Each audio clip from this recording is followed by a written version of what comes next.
Many students are struggling in the IELTS exam, especially in the listening parts. If you don't want to be one of them, you must watch this video. Because in this video, I'm going to give you 10 advanced tips that make you succeed in the real test. Let's get started. Tips number 1.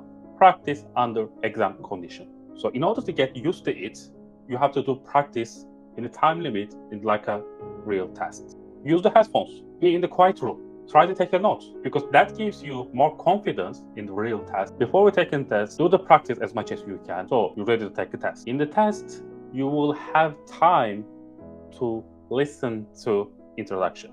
So what I mean by that, even you do computer-based or the paper-based exam, you will have time to skim and scan all the questions. But after that, try to listen to introduction, what the speaker might say.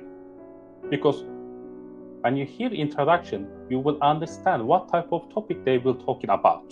So when you understand the topic, you will get more relaxed. Let's move on to tips number 3. Reality and expectation. When you hear the recordings, do not rush to give the answer because the speaker might change their answer. So for example, So, are you planning to visit Paris this summer? Yes, I was thinking about Paris, but then I realized it's too crowded in the summer.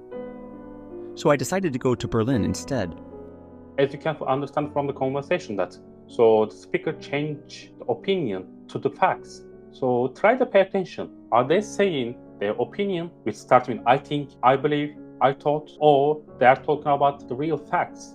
Once you hear the answer, take a note and try to listen, because in the paper-based exam, you will have 10 minutes time. But in the computer-based exam, you have 2 minutes time to transfer your answer to transfer sheet. If you got this, let's move on to tips number 4. This is absolutely crucial part when you are in the exam, because when you transfer your answer to transfer sheet, you have to be careful about a couple of things. Firstly, you have to write it in the box if you are doing the paper-based exam. But if you are doing computer-based exam, you're not going to have problem with that. The second, you have to do proofreading. The proofreading, what I'm saying that, do you need a capital letter? Do you have to give the answer less than 2 or 3 words? Or another thing is that, did you write it correctly? Maybe you understand the answer, you know what is that. But if you do misspelling, you're not going to get full mark. If you write it down instead of R to L, you're not going to get full mark, even you know the right answer for that. And also, are you writing down the correct grammar? The sentence grammatically has to be correct, because simple mistakes might cause you down to 1 lower point. Please, please, please, always double check your answer when you transfer into the answer sheet. If you want to achieve the highest score, you have to make sure your answer grammatically correct, no spelling mistakes, and has to be accurate. So let's move on to tips number 5. Tips number 5, identify the speakers. What I mean by that, even you do real test or practice, when you hear the recording, you must identify the speakers and take a note with their name. Part 1 and part 3, there will be multiple speakers. If you confuse speakers, you could give wrong answer to question, and that will affect maybe your couple of questions as well, even though you gave the correct answer, but you did it in the wrong place. And also the quick important tips about that, in order to understand the speakers before the real test, you must practice with different accents as well: English, North American, New Zealand, Australia. So let's move on to tips number 6. Intelligent guess. So this is not easy as much as you think. We are talking about the intelligent guess. Do you remember what we talked about the tips number 2? Tips number 2, we say that about the listening introduction to try to understand the topics, what they will talk about that. Let's say that when you hear the audio, question number 22, you might miss it. Maybe you didn't hear that, maybe you couldn't understand that. But you move on, you didn't stuck on it. You go on the question 23 because you heard the keywords from the recording, but after the recording you have short time to think about what could be the answer for that, how you can guess that. So you listen to the introduction, you know what is topics, and after that you can understand the grammar, what type of grammar you needed. After you understand that, from all around the keywords, you can have chance to guess a little bit around the topics. If you don't know topics, you cannot give the right answer. Just have a guess, just have a try. If you don't answer that, you're already gonna lose your mark. If you try it, you might have chance, but try to make intelligent guess. You can use these tactics in the real test. Let's move on to tips number 7. No rush. As we talked about that earlier, speaker might change their opinion, and especially part 3 and part 4 is a long recordings, and that will definitely challenge your knowledge. So in order to give the right answer, just wait. Try to take a note. Do not rush. Give the answer straightly. This was the first thing. And the second thing about that, especially in the last part, between two questions, might answer came very late. Maybe you might think about that, oh, did I miss the keywords? Did I miss the answer? You try to give more pay attention to understand the answer, but that might take maybe 1 or 2 minutes, and that's a frustrating. Believe me, try not to rush, try to understand the logic, because in the real test you are under pressure, because not like a practice, it's not like you have second chance to take the test. It will need extra money, extra time, extra concentration. So if you got until here, let's move on to tips number 8. Review your mistakes. This is not exactly in the real tests. You don't have chance to do that.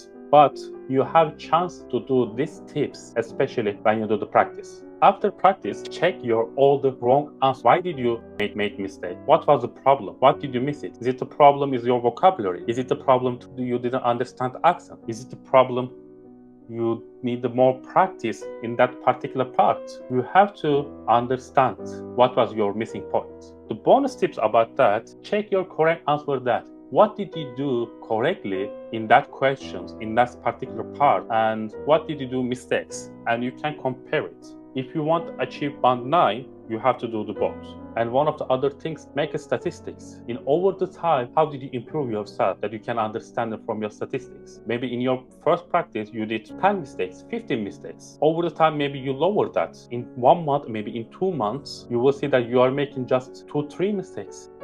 Maybe you will answer all the questions 40 out of 40. That's possible. Try to see your improvement over the time and review your mistakes. Let's move on to tips number 9. Stay calm and confident. Many people thinking about that, I cannot pass the exam. Only limit is yourself. If you don't have the high confidence on yourself, nobody can give you that. Everyone can teach you different tactics. For the part 1 to part 4, for the grammar and the vocabulary, everything you can learn it, everything on the internet. I try to teach everything you need to know in order to pass it. But these things is not possible to learn from someone else. I believe it's in yourself. But once you know about IELTS in all the sections and all the parts, you will have more confidence. There is no difference between the practice and the real test. Only difference is you put yourself more pressure. If you lower that, I know it's not easy to have any less stress, but if you trust your knowledge and yourself, you can do that. Leave all your negativity, leave all your problems, leave all your anxiety. Try to leave somewhere else. Put it in the box, save it there. Try to be more positive. What makes you positive? What makes you happy? Try to think about that. Try to think about what will you do after the passing the exam. If you think about the present, that gives you more stress. But if you think about the future, it's always bright. Stay positive, stay calm, and stay confident. Before taking the exam, tell yourself, yes, I can. I believe you can do. Let's move on to last tips. Concentration. Because in the real test, it is easy to lose your concentration. Only distraction, nobody can avoid that,